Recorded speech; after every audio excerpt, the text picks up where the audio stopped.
Well, welcome everybody. Welcome to the Global Chamber. We are a thriving global community of CEOs, executives, and leaders in 525 metros, many represented today, and focused on helping companies grow within and across metropolitan areas. We are the only organization in the world with hundreds of locations that helps executives grow sustainable business through warm introductions. We are on a mission, Katie, me, and many others here on this call today to make it easy for you to do business across the world as it is to do business across the street. So today we're focused on bringing our two metros together between New York and London to explore BIB, AI Ready, strategizing for the future of global business. I'm Susan Assadi, and I'm the executive director of the New York chapter, and Katie, who's going to wave at you here, is the executive director in London. I'm looking forward to moderating our panel today and to gather rich insights from the experts that we've brought together and discuss highly relevant and popular topic in this business for us today on AI. So just a very minor housekeeping thing. I think Jem has handled it, but please make sure if you're not one of our speakers to turn off your audio during the presentation and panel. And we are recording this session. And for those in time zones that cannot attend, please note this will also be an interactive session with lots of opportunity for questions and answers. So today we have Stephanie Imesser. She can wave as well. She's our New York chapter coordination manager, and she's going to keep track on the Q&A in the chat. And we really are eager to hear your questions so that you can participate and we can know your thoughts on the topic that we're discussing. So add your questions in the chat, and Stephanie will help queue us up so we make sure to address as many as we can.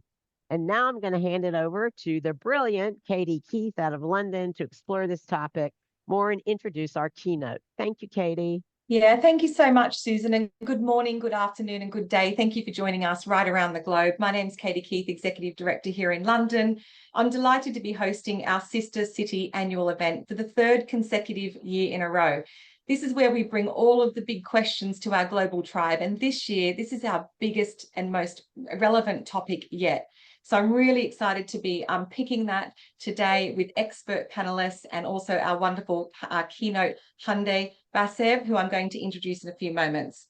But look, before we get started, let's face it, AI continues to disrupt industries. Organizations must adapt to new technologies, global trends, and strategic opportunities to stay competitive. It's really that simple. So that's why this topic is so popular at the moment, because it's coming faster than we're ready for.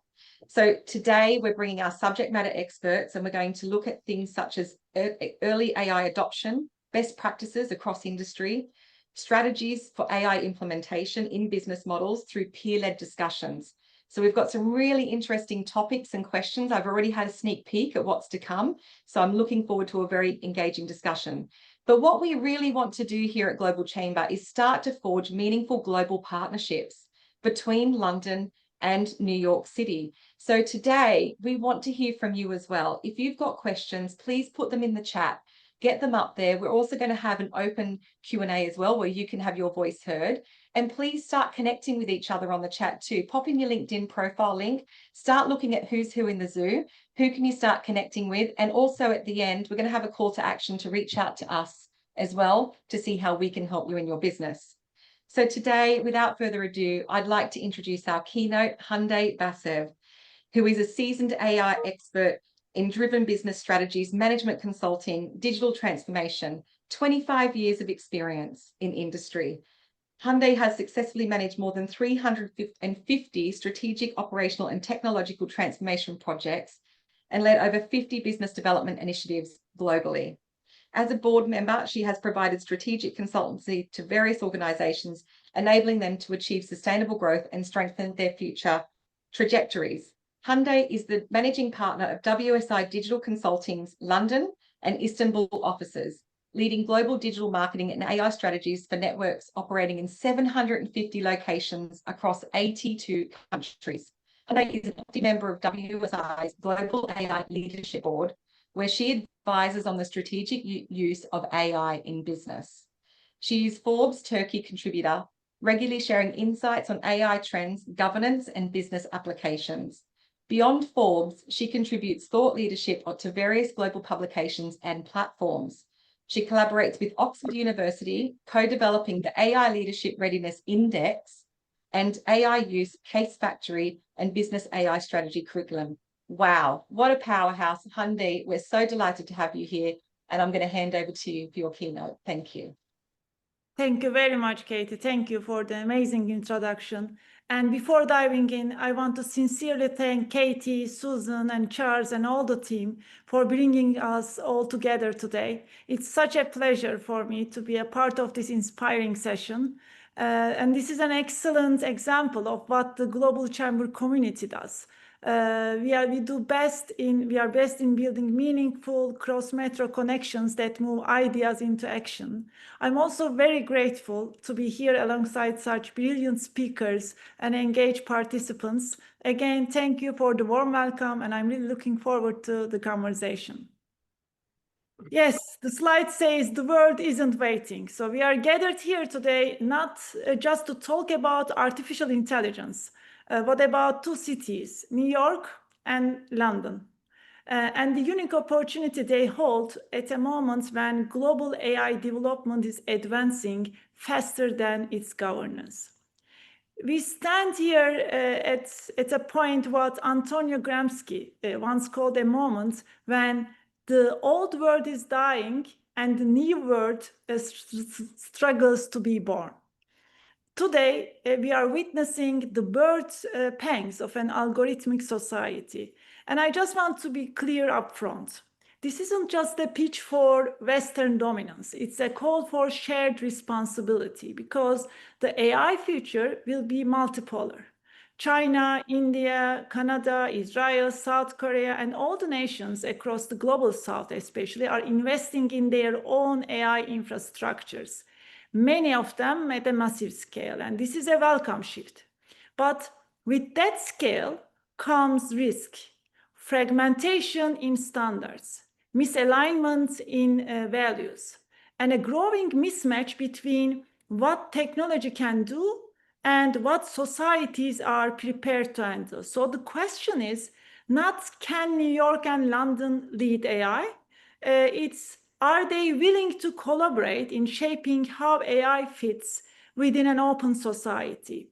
Not by building the biggest models, but the others are doing it, the building models, but by shaping the frameworks, by the incentives and the values that define how these systems integrate to our lives. Let's start with two cities that we all love. New York, applied, accelerated, unapologetically commercial, a city where AI is driven by finance, retail, healthcare, logistics, where startups prioritize proof of market over peer-reviewed theory, where Empire AI, backed by Columbia, NYU, and NVIDIA is anchoring a fast-growing applied research ecosystem, and where AI job growth continues to outpace most other tech sectors. So New York's edge is velocity. Its challenge is sustainable governance often lags behind deployment. And we have, on the other hand, we have London. London is deliberate. London is research-rooted. London is ethically structured. It's home to DeepMind, home to Alan Turing Institute, and a government that made AI safety a geopolitical issue, with over £117 million invested in PhD programs and policy labs, and the birthplace of the AI Safety Summit, which briefly aligned all the global leaders on the frontier model task.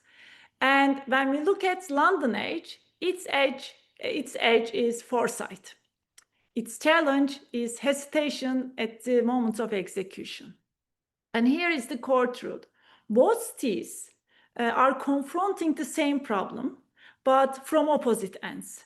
So the problem is, or the question or the challenge is, how do you build AI systems that move fast and preserve public trust? And this tension reflects what Aristotle called the need to quote phronesis, practical wisdom that can navigate between universal principles and in particular situations.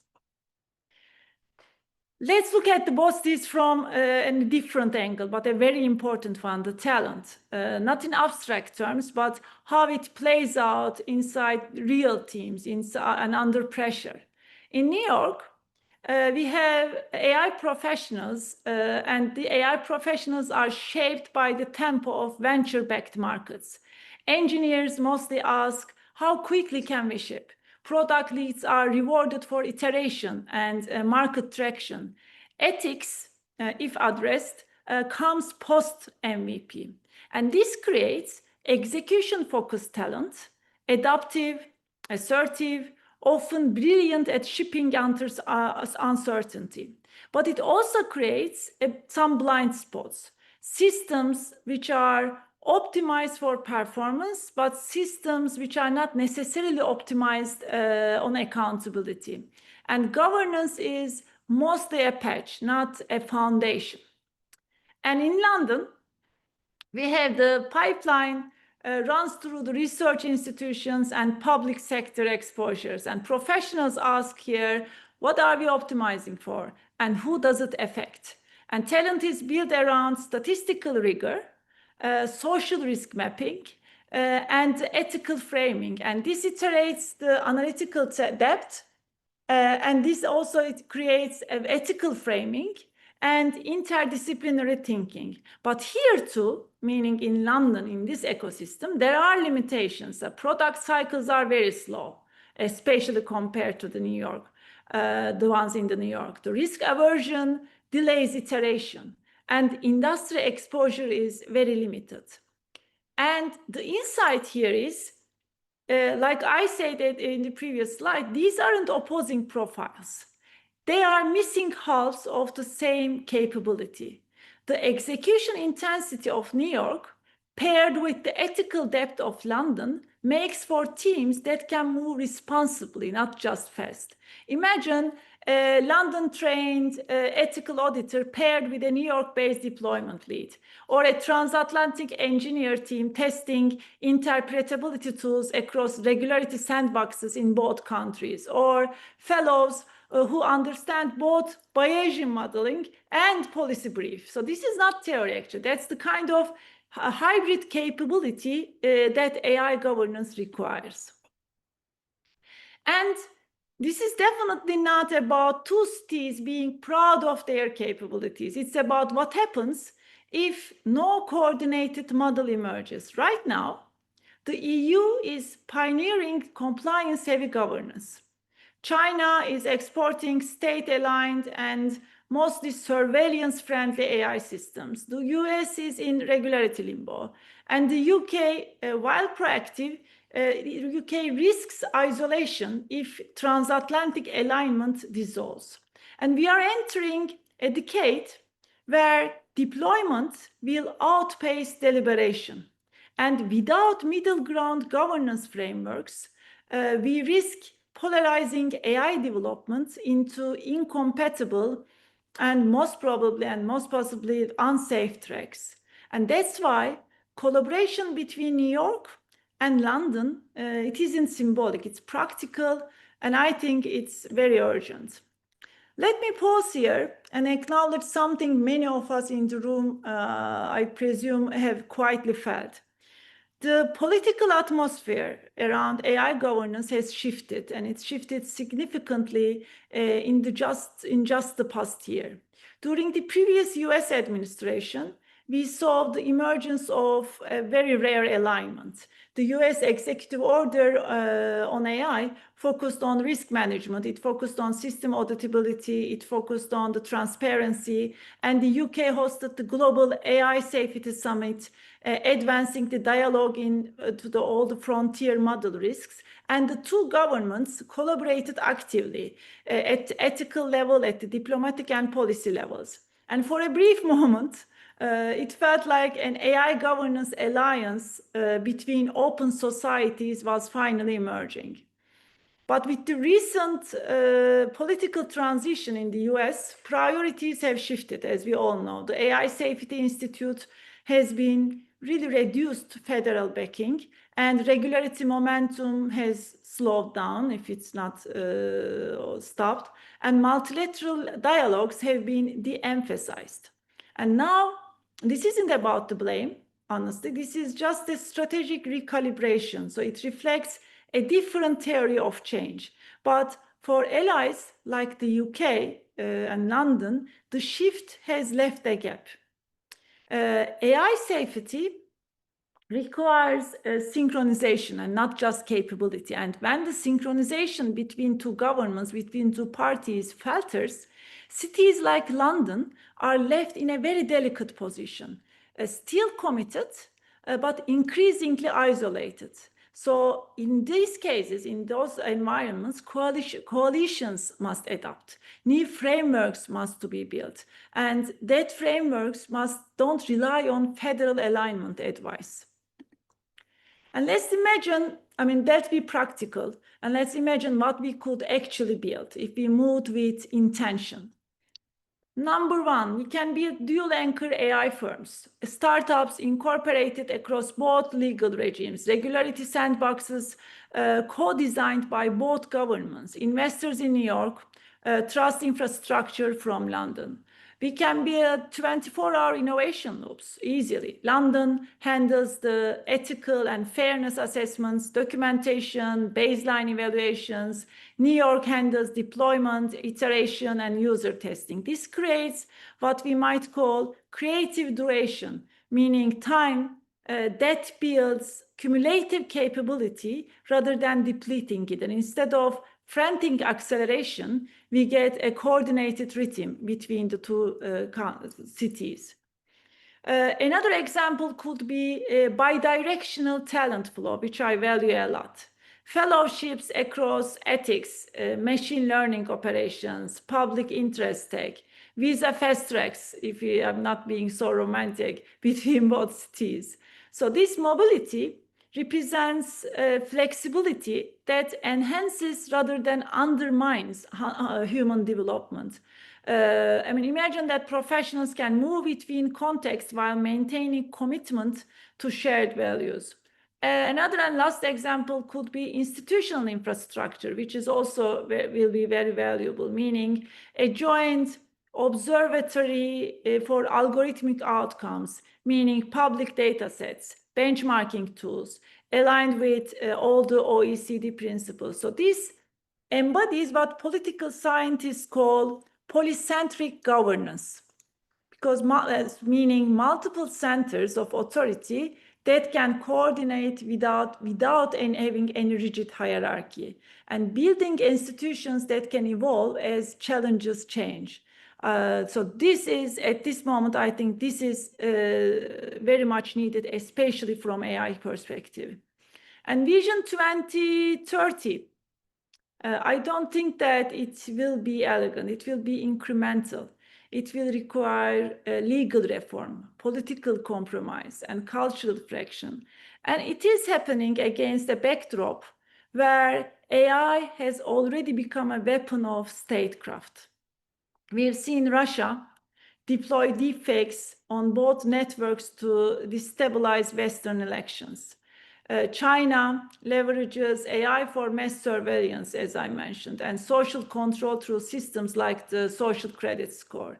The Pentagon's Project Maven militarizes computer vision. So this isn't theoretical, it's Tuesday. And this reflects what Karl Popper championed as piecemeal social engineering, meaning, yes, we are engineering, yes, we are now engineering now, but while under fire. And complex social change through trial and error, it's needed, yes, but when adversaries are using AI to accelerate disinformation campaigns or exploit democratic vulnerabilities and reshape global power structures in real time. But it could also model how democracies govern AI without killing innovation, while their competitors don't play the game with the same rules. It can show that responsible AI can be profitable, even when authoritarian regimes subsidize their tech champions. It can also prove that open societies can scale technology with trust in an era where that openness is systematically exploited. So the EU's AI Act, UK's AI Safety Institute, and the US CHIPS Act represent early attempts at this balancing act, but we are competing against Chinese state-directed AI development. We are competing against Russia's weaponized AI capabilities and a growing ecosystem of rogue actors using AI for everything from election interference to financial fraud. And this represents getting to Denmark, while Denmark itself faces hybrid threats, building high trust, high capacity institutions, but institutions that can respond to algorithmic manipulation and computational propaganda, if I may say, and maybe AI-enabled espionage. And we are not just creating social capital, we are defending it against systematic erosion.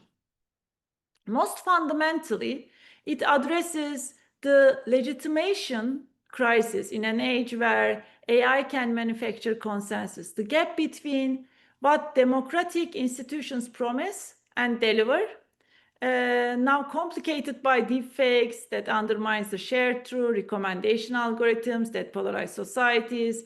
Yes, it's already, it is biased with the surveillance capabilities that threaten the privacy and also foundations of liberal democracy. And lastly, what I can say is AI governance isn't just a test case. It is the test case. It can open societies maintain problem-solving capacity when their adversaries are use some technological acceleration as a symmetric warfare. This is precisely why New York and London must lead together, not as nostalgic allies clinging to past glory, but as the world's two deepest pools of financial capital, two deepest pools of technological talent, and institutional memory about governing complex systems under pressure. London will bring regulatory sophistication from financial services oversight to its emerging AI Safety Institute, and New York brings market-making power, the ability to set standards through capital allocation and platform adoption. And together, they represent something Beijing or Moscow cannot replicate. It's innovation married to accountability, competition disciplined by the consent. And we've done this before. The Bretton Woods system, remember that, NATO's Article 5, the Internet's foundational protocols. Each time, Anglo-American institutional innovation created frameworks that others could join. And if they ignore it, it will be at their own peril. So today's version looks different. Joint AI safety standards that become global defaults. So this is something that we can create together. We can create coordinated responses to AI-enabled hybrid threats, shared research on algorithmic transparency, financial markets that price AI risk accurately, and not through imperial diktats, but through the gravitational pull of working solution. And the window is narrow. China's state-directed AI development accelerates daily. And authoritarian regimes perfect AI-enabled control. And democratic institutions strain under computational pressure. But here is what gives me hope. Crisis has always been democracy's teacher. The printing press threatened medieval authority and produced the Enlightenment. Industrial revolution created mass society, and democratic institutions evolved to govern it. So now artificial intelligence forces us to become worthy of our own promises, to build institutions as sophisticated as our algorithms, to prove that societies based on consent can outperform those built on control. And the work begins in the room like this, between cities like this, among people who understand that the future of human agency hangs in the balance and refuse to let it slip away by default. Thank you very much.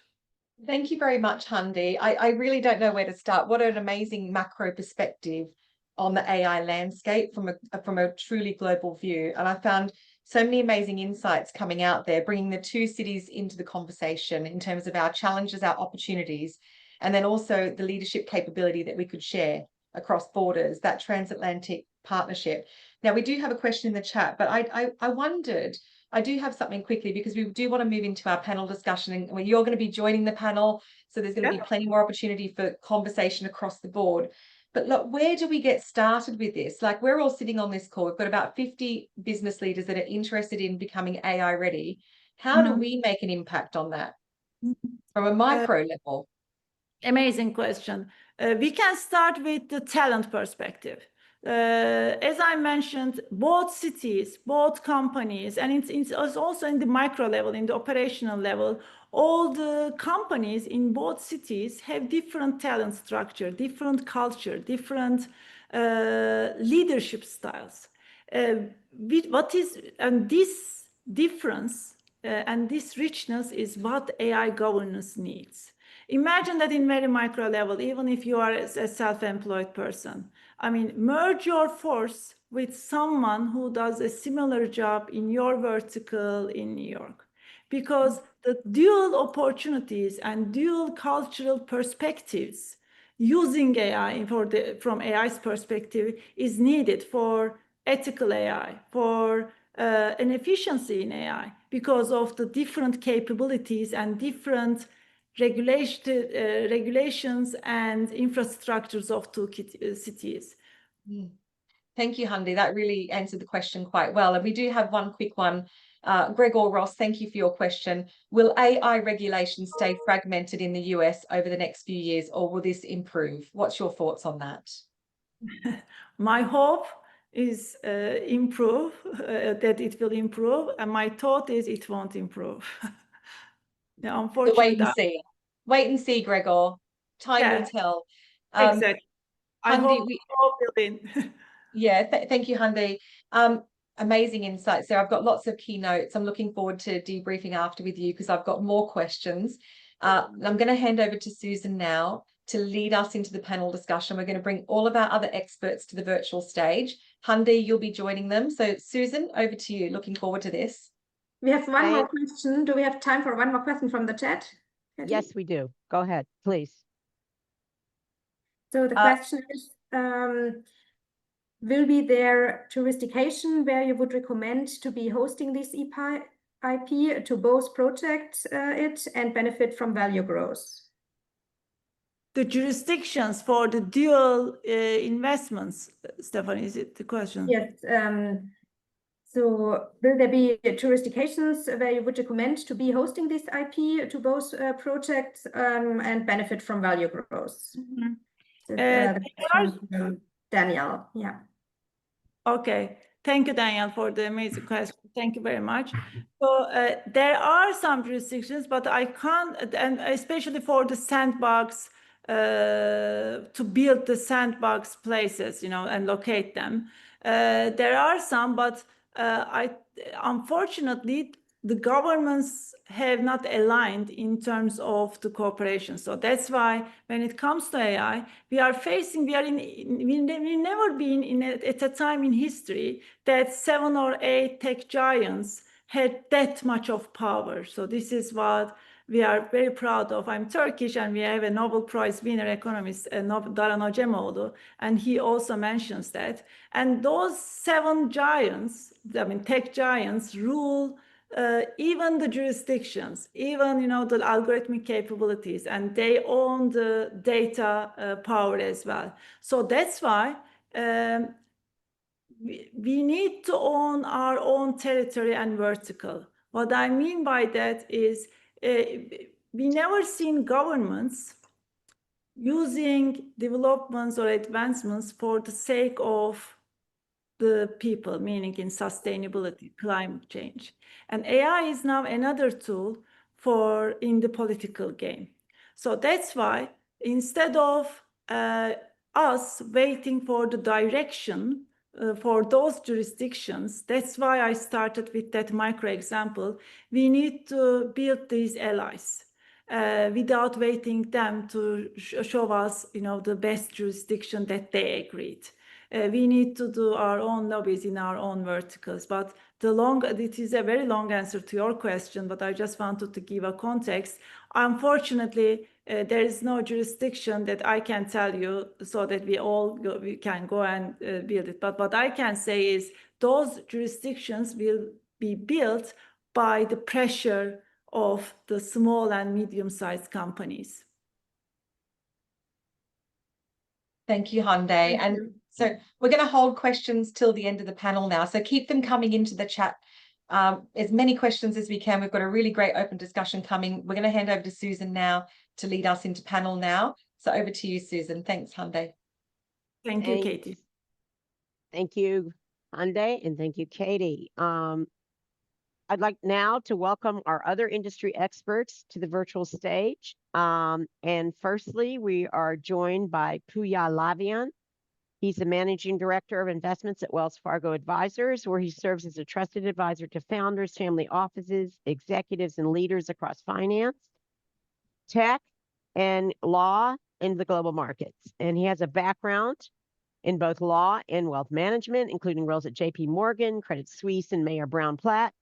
Pouya offers clients strategic insight across personal wealth, business strategy, and legacy planning. His work spans public and private markets, tax and estate planning, and emerging technologies, just like AI and cyber. Pouya has also advised policymakers on financial regulations, foreign affairs, and emerging technology. And he represents Wells Fargo on several organizations, including the Council of Foreign Relations and the Institute of International Finance. He received his JD from Fordham Law and holds additional degrees from NYU and George Washington University. Pouya, thank you very much for joining us. Now, before we lead to some questions with you, we also have Anne-Sophie Mahle. If you want to wave your hand, we see your name. She's the Director of International Partnerships at NYC EDC and works closely with international trade offices, consulates, and foreign businesses to help them expand their New York City footprint and implement public and private partnerships. Prior to her work at EDC, Anne-Sophie worked at the Swiss and German consulates in New York, supporting businesses from both countries to expand to New York. She holds an MA in International Affairs from Georgetown University, with a certificate in International Business Diplomacy and a BA in Philosophy and Economics from Bayreuth University out of Germany. Thank you, Anne-Sophie, for joining us. Thank you. And we're also delighted in many ways to have our own Global Chamber Advisory Chair, Charles Bernard, who he can wave, who is a renowned sales strategist, keynote speaker, and founder of two transformative ventures, Criteria for Success and Calavia. With over 20 years of experience in sales leadership and consulting, including top performance at GE, Charles helps companies exceed revenue goals by aligning sales with how today's buyers actually buy. Through his consultancy, Criteria for Success, and AI-powered platform Calavia, Charles champions a buyer-first approach that shifts the focus from selling to solving. His expertise spans revenue strategy, cross-functional collaboration, and data-driven growth. Also a Globie, he was born in Madrid and educated in the UK. Charles brings global perspective, entrepreneurial energy, and a deep passion for innovation in business. And lastly, of course, we have Hande, whom we have just heard from, and you know her back from the wonderful presentation that Katie gave about her. So what I would like to do, oh my God, I'm exhausted from your guys' wonderful expertise, but thank you for joining us today. In 1 minute or less, can you please share your perspective on what is the single biggest shift in AI? What is the single biggest shift AI is creating in global business today? And how should leaders be preparing to stay ahead? Who would like to take the question first? Sure, I'll bite on that. It's a pleasure being with you, and Hande, thank you so much for your insights. I think when you think about all these things, I don't know how many people on this panel or in the audience the guidepost for AI, which is truly paradigm shifting. I can't be more excited or more impressed about what's happening, and we're kind of really living through another revolutionary time. But the way I think about the biggest shift is, if your guideposts are, if anyone's into sci-fi, the Star Trek utopian future where, we're all governed by reason and cooperation, or the Terminator future where Skynet has taken over the world and, oh my God, there's nothing left for humans to do.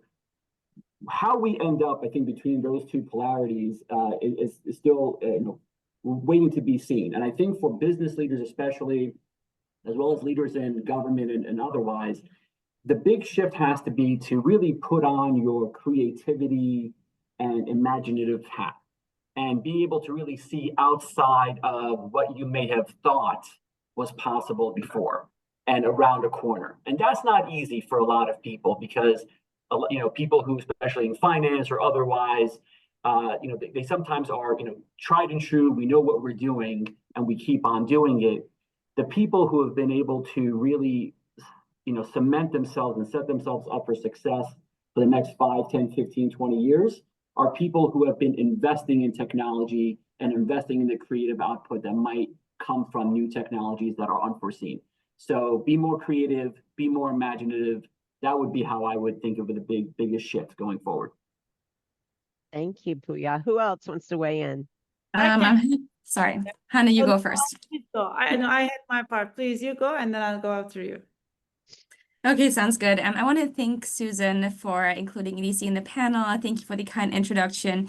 Thank you, Hande, for the very interesting comparison between the New York and the London ecosystems. Of course, I have the New York perspective, but interesting to see also from to hear your thoughts on where New York fits into the broader global perspective on AI and AI regulation, of course.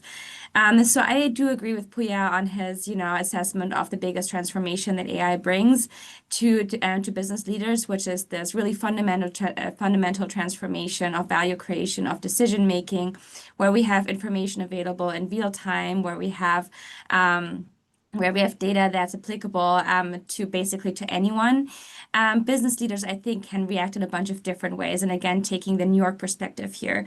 The first one is to think not only in buckets, right? So not only to think of one specific business unit and the AI transformation of it, but to really take a holistic perspective across the company and also beyond when it comes to thinking, again, how AI can transform value creation and can create value for the individual company. The second way, as Hande mentioned, which is, I think, really important for leaders in business in New York, but also globally, is to invest in workforce.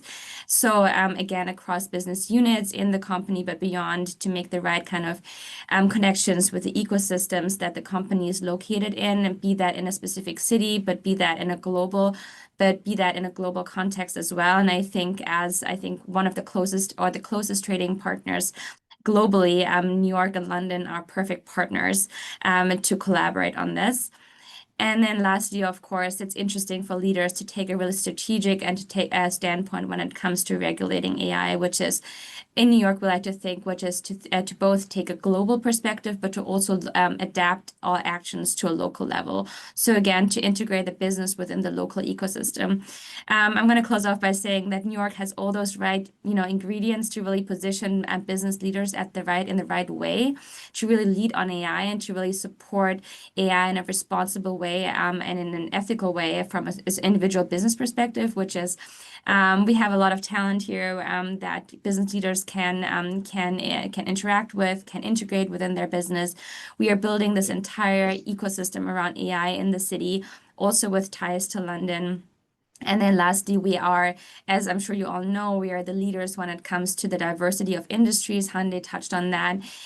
There's almost 50 Fortune 500s that are headquartered here that really span a really broad breadth of industries that is really promising when it comes to becoming a leader as a city for applied AI for individual businesses. Sorry, that was long. I think a little over a minute. No, that's okay. And you're going to have more time. Hande, please. Thank you. I mean, I totally agree with Pouya and Mary. I mean, this is and Sophie, sorry, and about the leadership mindset shift. Sorry, and I would like to emphasize it more because I think really AI has changed the challenges that the leaders are facing. Normally, we leaders, especially at our ages, the young ones, so we are used to face technical challenges, and we've been always taught about the technical challenges and analytical problem-solving skills or team management skills. And the technical challenges are very serious, like open heart surgery. But if you have the right resources and the right expertise, I mean, you can handle that. But AI taught us as leaders that it is an adaptive challenge, meaning even though you have the expertise or you have the resources, it's not enough. It's like quitting smoking. You need to have an adaptive culture. You need to change your habits. You need to change what you are doing now. And even if in some cases AI is the not right answer, but how AI make us rethink our problems is the most amazing part. And I believe the leaders who will take AI as an adaptive challenge and adapt their companies and themselves and not just follow the hype of, okay, AI can't be outsourced to technical leaders, but also own their responsibility will make the difference. Charles, we're waiting to hear your comments. Well, first of all, thank you, Hande. Sorry. Thank you, Hande, and everybody else. And I loved your visual, your first slide with the bridges between the two cities. I recognize the Brooklyn Bridge, and I think London Bridge was in there. And I grew up in London and New York, so it's a very special, heartfelt talk for me. But I come at it from a mostly revenue perspective. I didn't want to say strictly because there's a lot more than revenue, but that's my focus, working with businesses that are using AI in sales. And what I've noticed is that most businesses I talk to say they're using AI in sales. And what they really mean is they're using ChatGPT to generate emails. And I don't think that's a strategy. So it leads me to just talk about my company, Calavia. We work with companies in logistics, healthcare, wealth advisory, media, advertising. I noticed that some of my clients and friends are actually on this Globinar. Welcome to you. To answer the question about the biggest shift in AI, I think what I'm seeing in talking to all my clients is that AI is shifting from being quietly used by individuals in organizations, and it's starting to become a strategy, an organizational strategy. Up until recently, I would say most AI use in businesses is employees as a side hustle. They're kind of logging into ChatGPT and hunting and pecking for answers and ideas.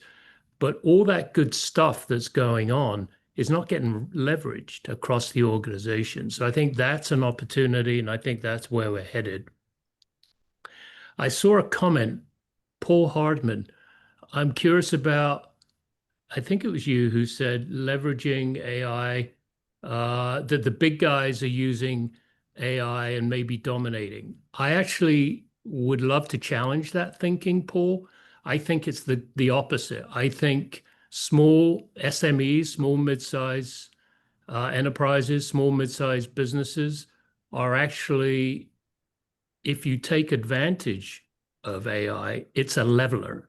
It actually makes you much more competitive for the simple reason that AI provides you with answers that you would literally need big enterprise to provide. Like it's a force multiplier. It can level a lot of resources that the big guys are using. So I think providing you use it wisely and you're focused AI in business can actually, in small business, can actually be competitive?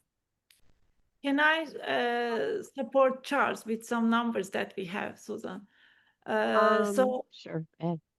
The most successful implementations that we also see in WSI in our 750 offices belongs to the medium to small sized companies rather than the big companies. And the reason is because they match the AI solution with a real business problem, and they don't implement AI for the sake of AI. So that's why I just wanted to support Charles, and statistically our experience also shows that the medium and small sized companies use AI in a wiser way. No, that's great. And, Yeah, since we're sort of in a conversational mode here, I think, Anne-Sophie, did you have another point? I can make a point to that too, because this is Please. actually something that we're looking at EDC as well. I can't speak from the individual SME perspective, but I can speak about, the diversity of the industries that I mentioned before and how they adopt AI, because we do see that SMEs in New York, the mom and pop shops that I'm sure many of you are familiar with, are falling behind when it comes to the integration of AI within their business models, right? So this is actually where this is exactly a sector that at EDC we're looking to address, and an issue, a challenge that we're looking to solve to make sure that the AI transformation in New York is inclusive and make sure that it benefits all New Yorkers, right? So as an example, we are implementing at the beginning of next year a program which is called the AI Nexus, which will support the connection between startups in New York, including many of them international, many of them from the UK, between SMEs and between the large corporations that are in New York City. So we will announce the operator for that program in the next month or so. And that's going to be the main goal of that operator will be to support around 3 to 5 local business sectors in the city, including in retail, but really in finance, media, and so on, fashion, that is looking to grow AI within their business models, and overall around 25 ventures, 10 to 25 ventures a year in that sector. So just to say, this is something that is, I think, really important for cities to be aware of, and to make sure that cities play a role to integrate the different players in the AI ecosystem, again, the SMEs, the large corporates, and the startups, and the investors with each other, to make sure that AI adoption across the industry sectors is even. Okay, great. Okay, thank you, Anne-Sophie. So we're going to have more time for questions to keep the conversation going. I did have a couple of questions for the panelists, and continue to engage with your questions in the chat, and we will get to as many as we can. So Pouya, I had a question for you. What are your thoughts on the secondary and tertiary implications of AI implementation, both from an investment and a societal sense? Well, I think the answer to that is maybe I'll pull the thread a little bit further after the couple of answers we've already received just now from the previous audience question. There's got to be a little bit of a difference between AI leadership and implementation by everyone else. So just to give you a level set, if Hande spoke about the Magnificent Seven, companies of tech, right, which is a huge story. And what you have to remember is the S&P 500, if you strip out the Magnificent Seven, their earnings growth year over year was maybe 6%. The Mag 7 stock were at 20%, for the past, 10 years. These big companies over this period of time, between 25 and 40% of their revenue has gone into cap spending and research and development this whole time. So what these folks are doing is they're essentially setting themselves up to be landlords of our digitization world. So what the small and medium-sized enterprises need to really do is, if you're not implementing, if you're not bringing the right people, if you are not, really making an effort to say, we need to incorporate this evolving technology into what we're doing, on the piggyback of all the work that these bigger companies have been doing, right? You don't have to do it yourself. There's ways of bringing in experts, bringing in consultants, and working out those things. That's how you're going to be able to compete. And that's how, that's going to be a minimal barrier to entry that you have to overcome. So I would just say, this is just kind of the future, and it's already here. Secondary and tertiary implications, investment-wise, clearly, more specialized hardware. So the NVIDIAs of the world, the competition, innovation, the larger companies are just going to be as large and maybe larger in my view. And the reason for that is, we haven't changed antitrust laws in the United States. And, better or for worse, however you think about things, Europe has always been a regulatory mindset.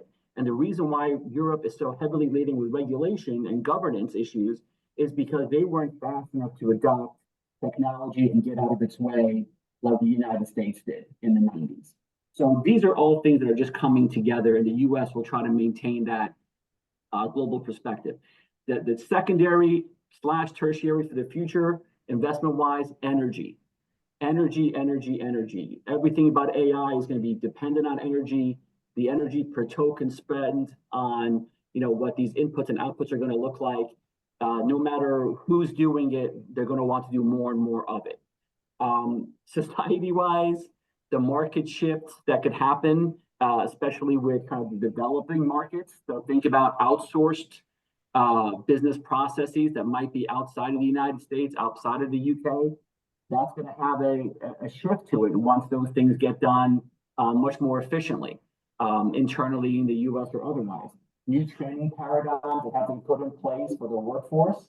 And the geopolitical issues that probably way too much to go into on this call, but that's just going to cause the competition between everyone who can make this happen for themselves is the biggest story. Hande, I wrote it down because it was so wonderful. Not about dominance, but about alignment globally. I wish I could say I feel that that's exactly what's going to happen. I feel that we are all looking to have dominance in the AI implementation, but more into the research and development of it. And the issue is going to be who's going to be able to do the most quickly and have the resources to maintain it and let it grow upon itself. And hopefully the Western powers are going to be able to do that.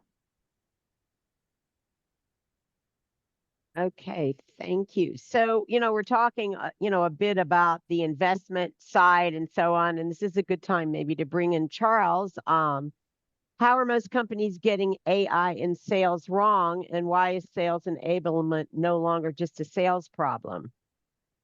Nice setup there, Susan. You're welcome. I think the biggest problem, again, looking at it from a sales perspective, is that, and I hate to say this because it sounds like I'm being critical, but I'm really not. I think there's an opportunity here. I'm just seeing it. I'm just telling it as I see it. And that is that most of my clients are applying AI to a broken approach. The process that already exists is getting exacerbated by putting AI into it. And I'll give you some examples so you don't just take my word for it. So one example is that meaning a broken approach or a system that's kind of getting old school already, is getting mass marketing emails, flooding the zone with a ton of outreach. AI is helping you do that faster, quicker, in more volume. The analogy I use is that that's like handing a builder a whole bunch of power tools and they're building the house faster, but if they don't have the right blueprint, it's going to be a Frankenstein. So I think we need to really examine how are we applying AI in the right way, especially as it comes to sales. Companies are trying to qualify harder, faster.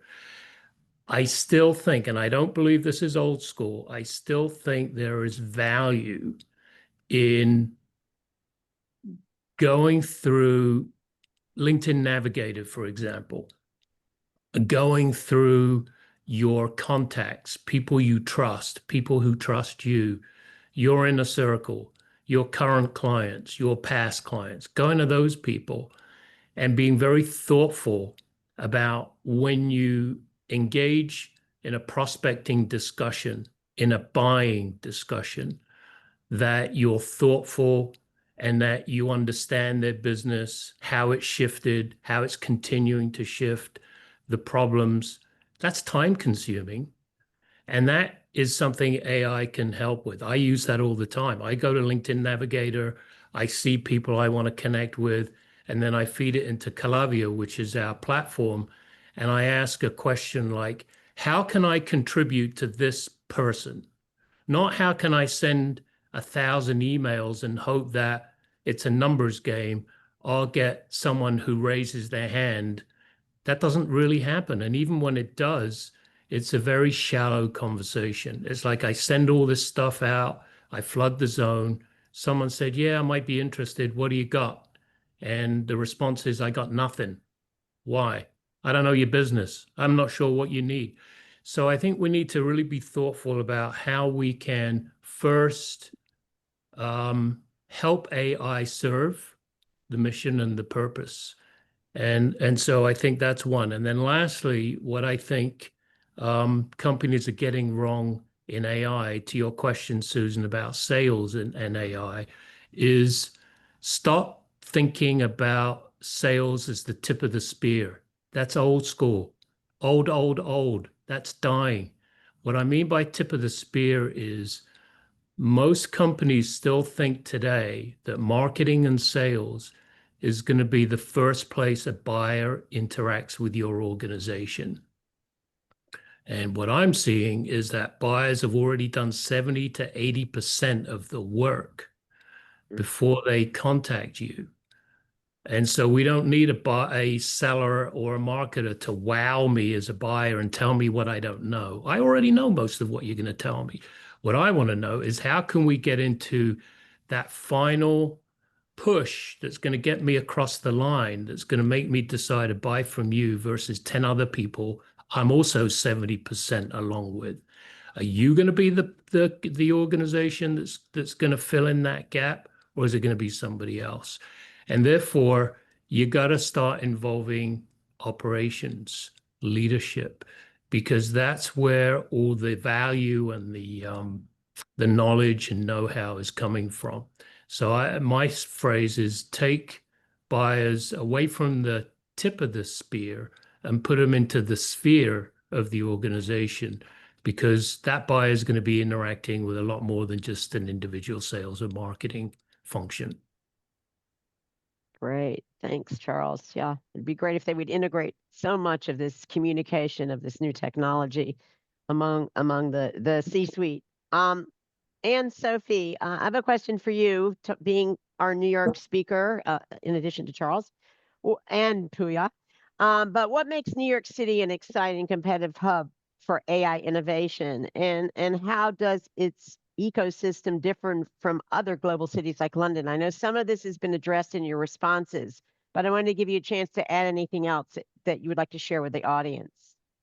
No, thanks so much for the opportunity again. And I think, as you mentioned, a lot of it has been already addressed during the discussion. Also exciting to hear that so much New York expertise that already exists here. So I think New York City, like a lot of the other global cities like London, is thinking heavily about, where the unique edge lies when it comes to AI.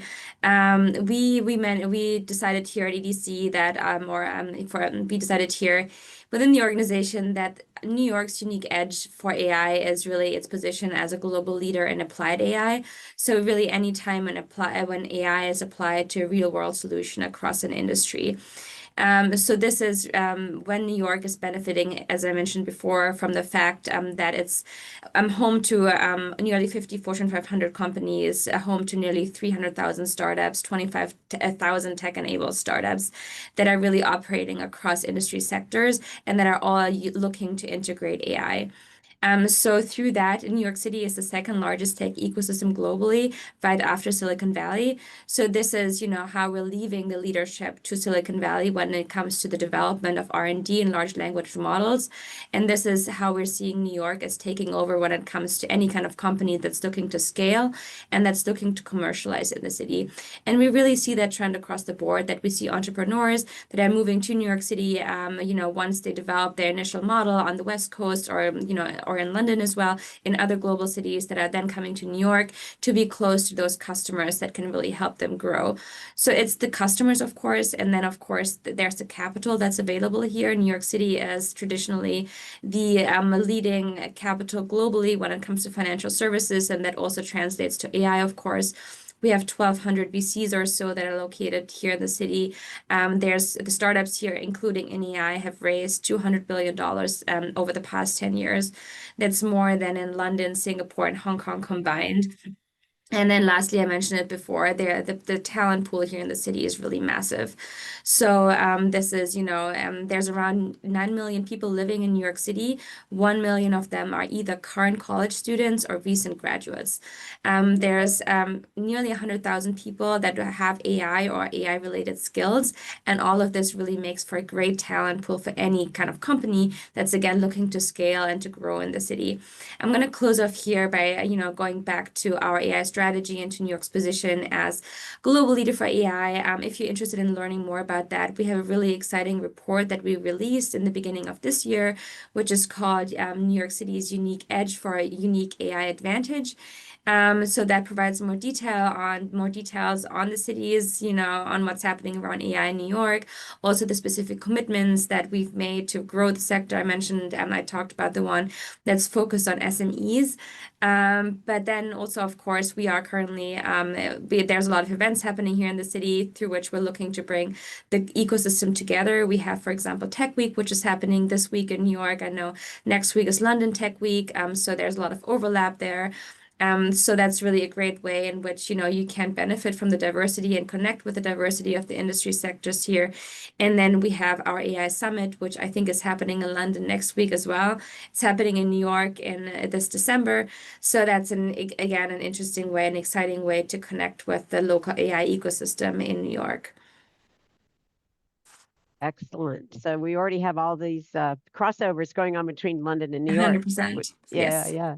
Well, this whole idea of human capital, I noticed, Pouya, when we spoke, you had mentioned how important operational AI, business strategy, operational security, and human capital, and financial and professional services, and what steps need to be taken to respond and upskill and adapt. Do you want to weigh in on this human capital issue? And then I'm going to go over to Hande, because I know that's important to her as well. So if you could answer, and then I want to hear from Hande on the human capital issue. Thank you. Sure, happy to. I think the human capital issue kind of works very well with the conversation of why New York and why London, right? What other choices do you have, really, if you think about it?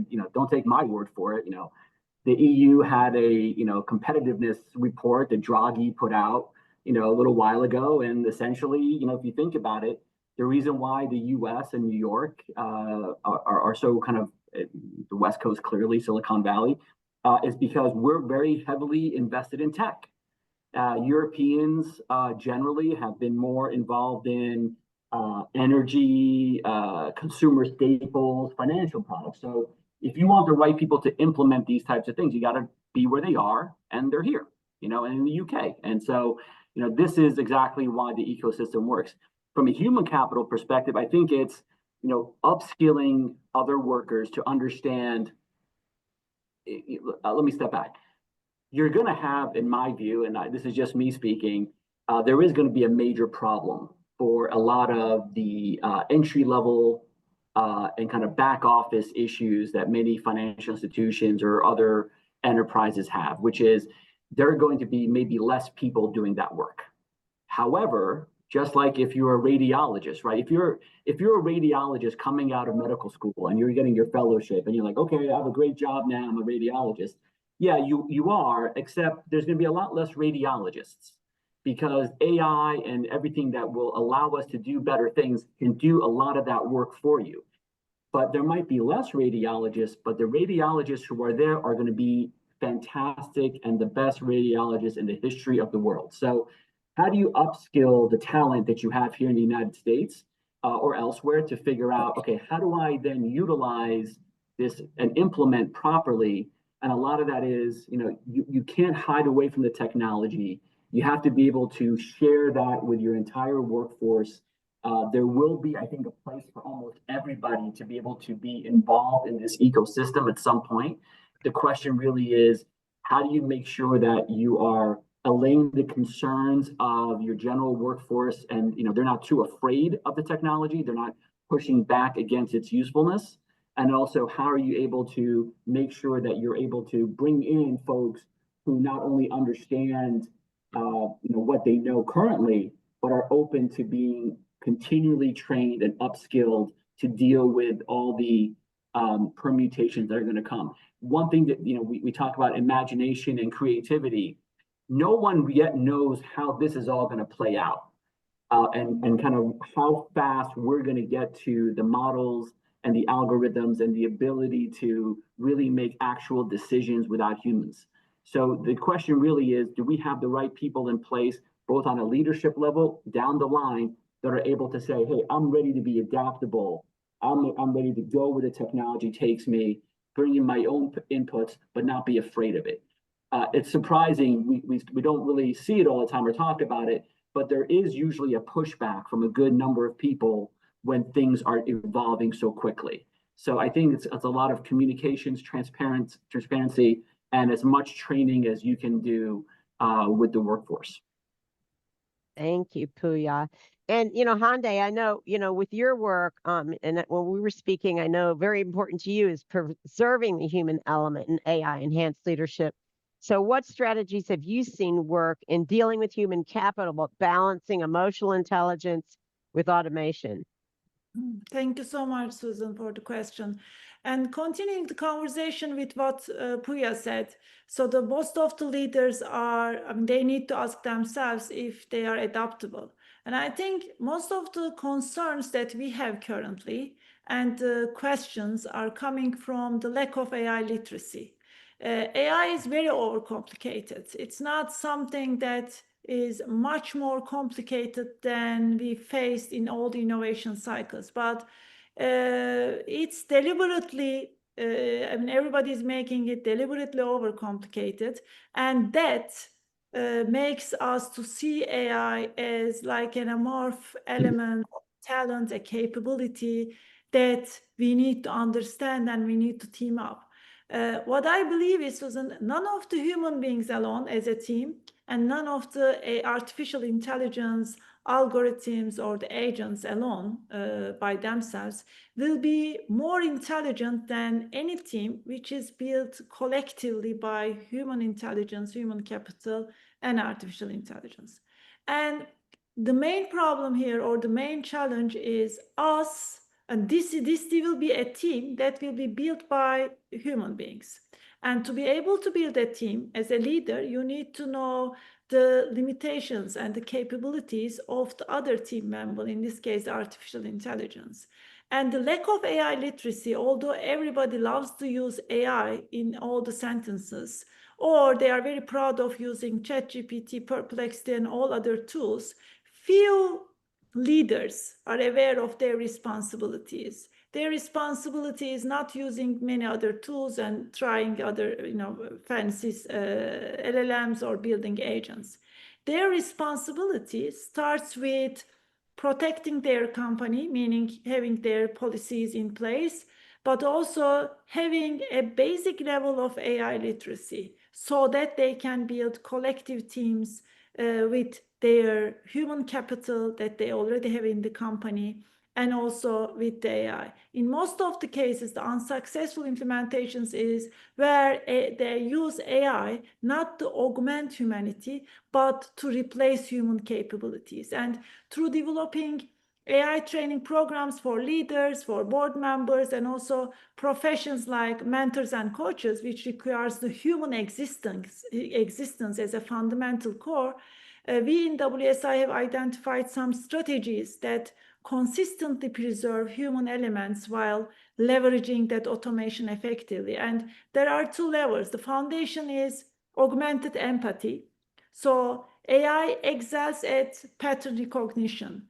Yes, it excels in analyzing communication patterns or engagement metrics or performance data to help leaders identify when team members need support. But the actual support, or the coaching or the team management and the care remains deeply human. And AI might flag that employee communication patterns that suggest stress, but understanding the personal context and providing appropriate support and making accommodating decisions requires human judgment and compassion. And the second layer is contextual decision making. Yes, AI provides excellent probabilistic assessments, but humans excel at understanding context absent from data. I work with leaders to develop AI-informed intuition using AI insights as one input while maintaining confidence in human judgment for decisions that they make involving values, culture, or unprecedented situations. So in a nutshell, emotional intelligence becomes more valuable that I believe in AI-enhanced environments. And as AI handles analytical tasks, distinctly human capabilities like Pouya stated, like empathy, creativity, ethical reasoning, cultural understanding become primary differentiators. And I believe leaders must establish clear human zones for decisions requiring moral judgment and to have some models which balances this consistently. Okay, thank you. Thank you, Um, Hande. Did somebody have a Susan, comment? yeah, I can jump in quickly just to close off. Please. If that's of interest, how public sector is strengthening AI literacy across the workforce, because that's one of the marquee. I think my connection is a little unstable. Can you hear me? Yeah, it's a little breaking up. Yeah, it's a little breaking up. Yeah. Can we come Would back you to you like in a me minute? to? Yeah, okay. Of course. Okay. You want to try again? Go ahead. Try, please. Okay, sounds good. Apologies. I'm actually in one of our conference rooms, and for some reason, the internet is within our office not the best sometimes. That's okay. But yeah, just wanted to make two comments on AI, how the public sector or how a city is strengthening AI literacy. Because that's one of the marquee initiatives within our AI strategy for New York City. Because we're thinking of, how young New Yorkers can work with those corporates, can work with those established leaders in the city to really gain the skills in AI for the future. For example, we have a startup internship program or a VC internship program where companies that are looking to come to New York, many of them international, are looking for that local integration and are looking for that global, local workforce. And this is how they can, tap local interns from the City University of New York, which is the CUNY system. It's the largest public college system in the US with 250,000 students. And it's really a massive transformation if those students gain the right AI skills to, enter the workforce in the future. Another program, which reminds me of a comment that I had to think of when listening to Hande's comments, was a program that we're running with the public library systems in New York City. That's something that we started that we started this year. It's a train the trainer model that we're working with a large AI company, a large global AI company here in the city. So that will train librarians to use AI to then enable them to work with New Yorkers that don't have the AI skills, including in SMEs, including in startups that are looking for those AI skills to use them within their businesses. Thank you, Anne-Sophie. So I'm going to start with you. I have one last closing question for the panel, and then we want to go to the questions we have left. Please hang on, our attendees, because we're going to come to you in like 3-4 minutes. Okay, so I'm going to start with you, Anne-Sophie, because I wanted to see, what do you think is the greatest opportunity for collaboration between New York and London in shaping AI innovation and governance? You may have addressed some of it, but please elaborate. Yes, I can't speak too much about the governance perspective, right? Because that's not something that EDC really shapes. But I see enormous potential when it comes to collaboration on a business-to-business level. When it comes to, as Hande mentioned, the R&D strength that exists in London, and when it comes to the commercialization that exists in London, I also see tremendous potential when it comes to academic collaboration. There's, as I think I highlighted a few times during this webinar, there's a lot of, practical overlap between what London and what New York is doing London just opened its AI hub. We will open an AI hub in New York in the next months. There's London Tech Week. There's happening next week, New York Tech Week this week. So we'll also travel to London next week. So again, a lot of overlap on an individual basis and on an organization to organizational basis to really allow for business expansion and commercialization when it comes to AI. You should meet up with Katie and Hande when you're there. I know. I was just thinking that. Okay. Okay, Charles, do you want to take that question next about New York and London and shaping AI innovation and governance? That's a hard one for me. I'm gonna Okay. pass on that and give Hande some opportunity to claim some time. I really want to stay focused on the sales aspect. I don't really know how to answer that question very well. Okay. Okay. Pouya, Hande, do you want to respond? And then Pouya will close, and then we're going to go to the audience questions. Definitely. Thank you, Charles, for being so generous. And so I think the greatest opportunity, I shared many things, but just to sum up, the greatest opportunity lies in creating the world's first responsible speed framework for the AI governance.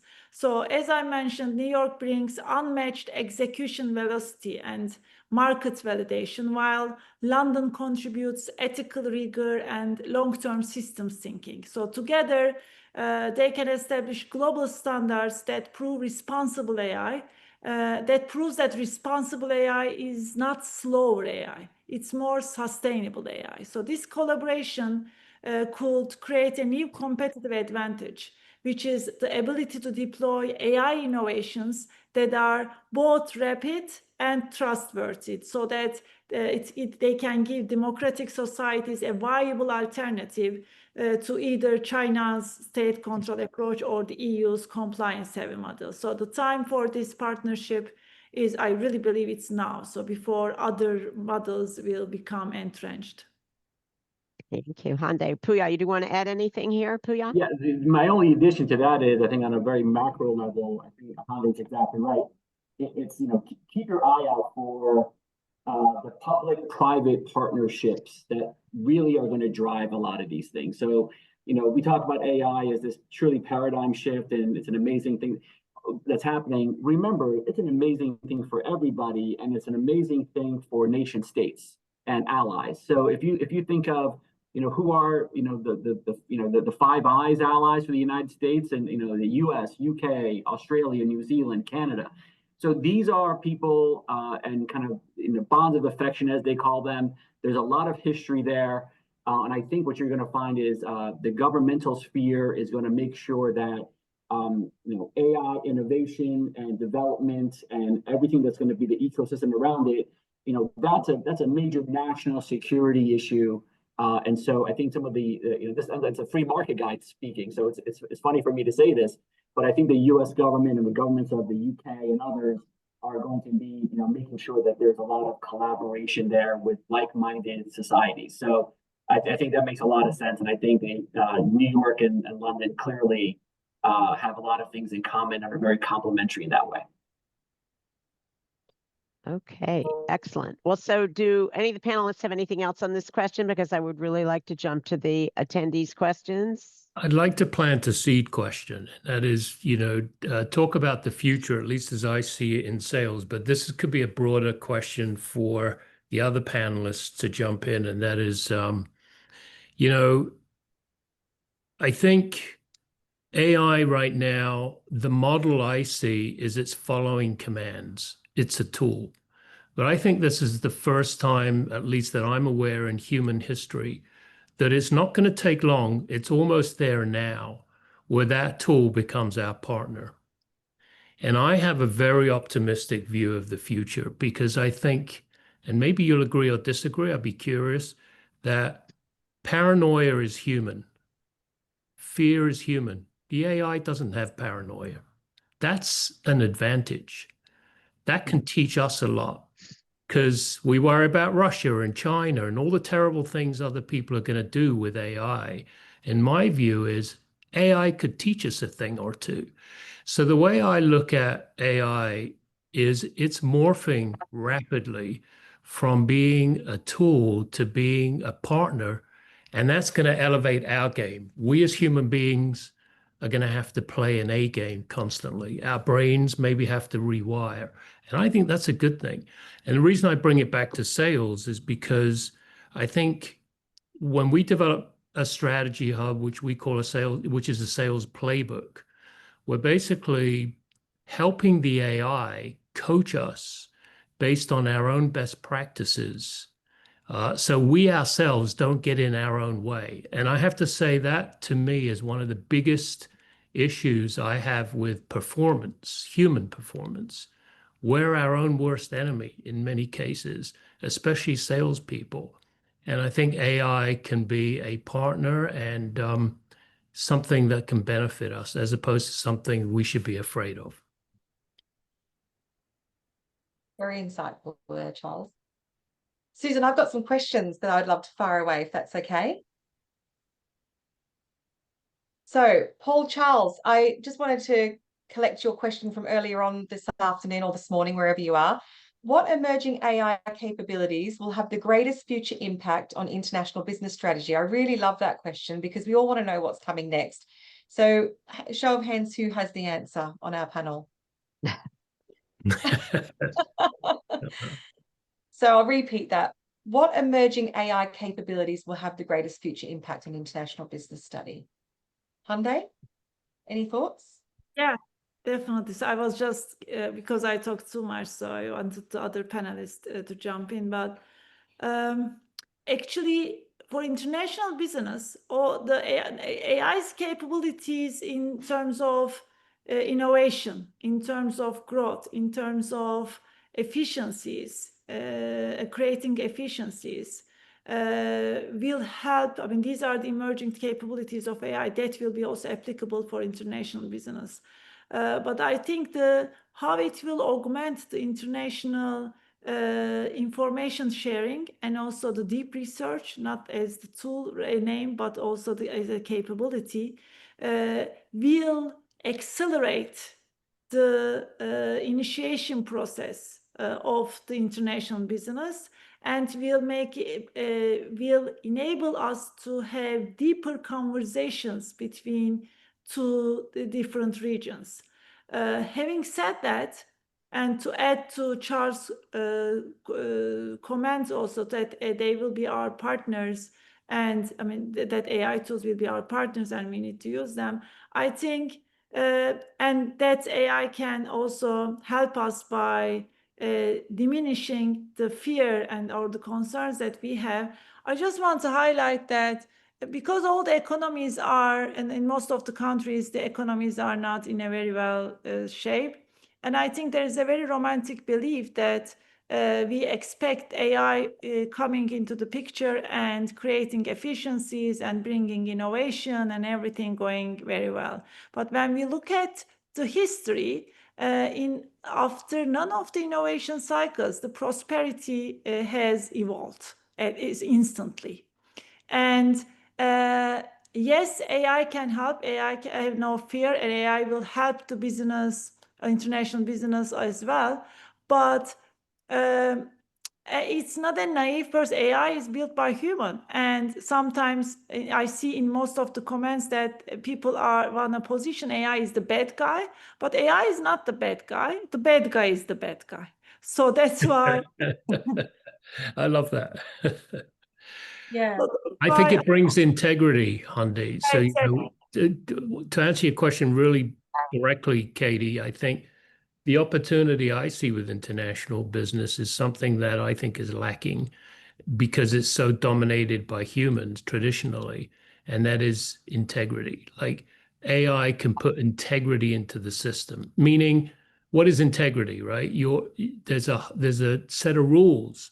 They're not violated. They're not one person dominated to take advantage of weaker people. So I really think that there is a lot of potential in AI learning, and this is my last comment on what I was saying because I know I went down a rabbit hole, but I do believe that at some point, the positive outcome is AI will know the difference between right and wrong.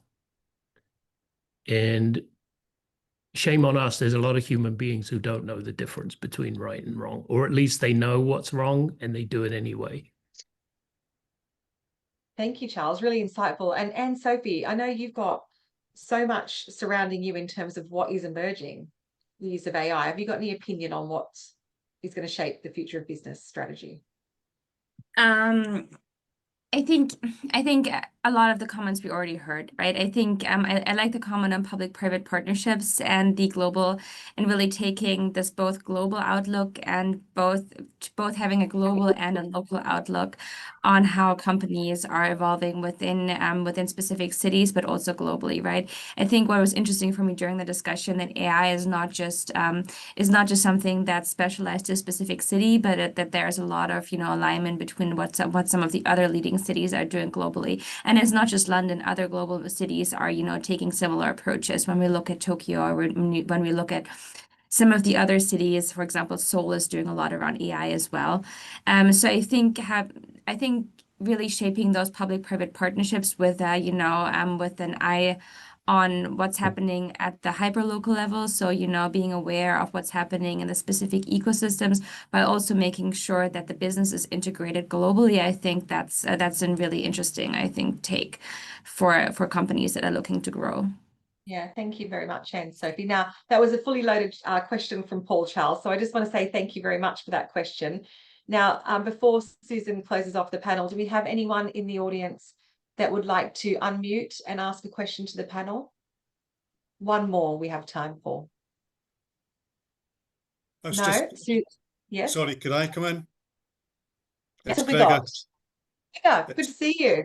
What's your question? Too, Katie. It's been a great hour and a half, so thank you to everyone.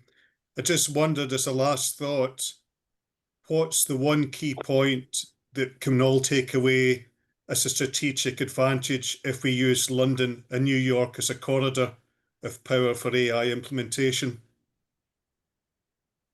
Thanks, Gregor. That's a good question. Who would like to take that one from the floor? I can jump in right away because I think the connection is so obvious. I think it's the connectivity. So the flight connection, I'm sure you know this, Gregor, but the connection between London and New York is the busiest flight connection in the world.